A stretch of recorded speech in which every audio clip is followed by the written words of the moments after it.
My name is Jason DeStratis, and today I'd like to discuss something called in-group bias and how that almost always works against the stated goals of that group. Let me tell you a couple of stories. The first one's personal.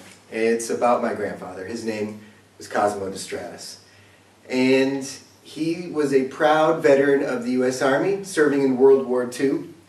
He and his anti-aircraft group began their work in Northern Africa, fighting back Axis powers, and eventually moved into southern Italy, which was actually the birth home of his parents, who had immigrated to the United States. He was proud of his work there and was always happy to tell me stories about it, and I was always happy to listen. When my grandfather returned after the war, he came to his family home on Shrewsbury Street in Worcester, Massachusetts. He was healthy. He didn't suffer any major injuries as a part of his service. He eventually met my grandmother, and they got married. They had a child, my father, his name was Ray, and they eventually bought a house on Burncoat Street, and they were living the American dream. Let me tell you a story about an organization. It's the VFW, the Veterans of Foreign Wars. This organization came together in 1899, which right after the Spanish-American War. At that time, there were no benefits for veterans returning from these types of conflicts, and there were quite a few who were unable to get any kind of health care or any kind of pension benefit, despite the fact that they had endured these injuries. Groups started to band together. Veterans said, let's get together and help each other out.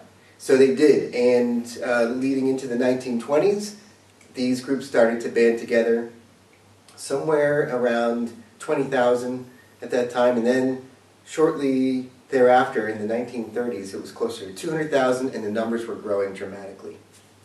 The stated mission of the VFW is to foster camaraderie among United States veterans of overseas conflicts, and of course to serve veterans, the military, and our communities, and to advocate on behalf of all veterans. The organization has a powerful voice for lobbying in the United States government, and they supported causes such as the GI Bill, which is very important for educational opportunities for military members of the military and veterans. They also helped to lobby for compensation for those exposed to harmful substances during their tours of duty. So one of the core values listed on VFW's website is always to put the interests of their members first. This sounds pretty good. So why then is the membership in VFW dwindling at alarming rates? Just to give you a few statistics, back in 1992, membership was at its peak at around 2 million people.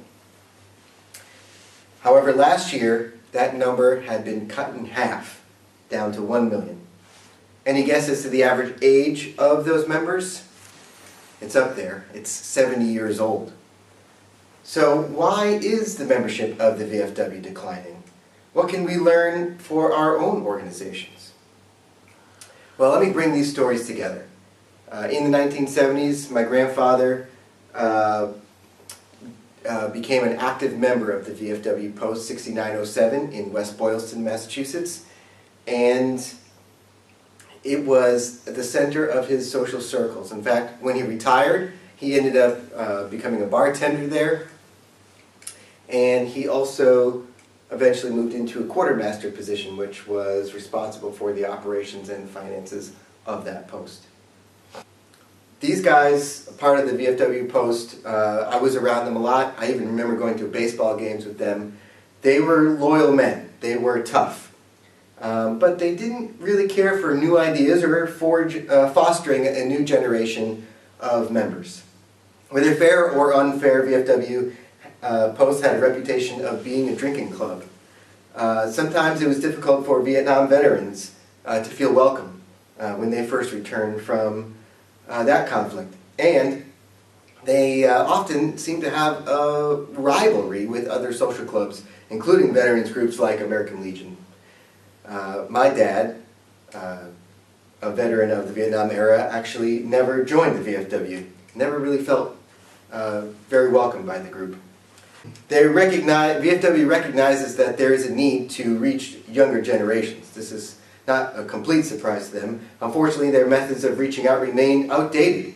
As described by a former Marine, Lydia Davy, she received a letter that offered the following benefits.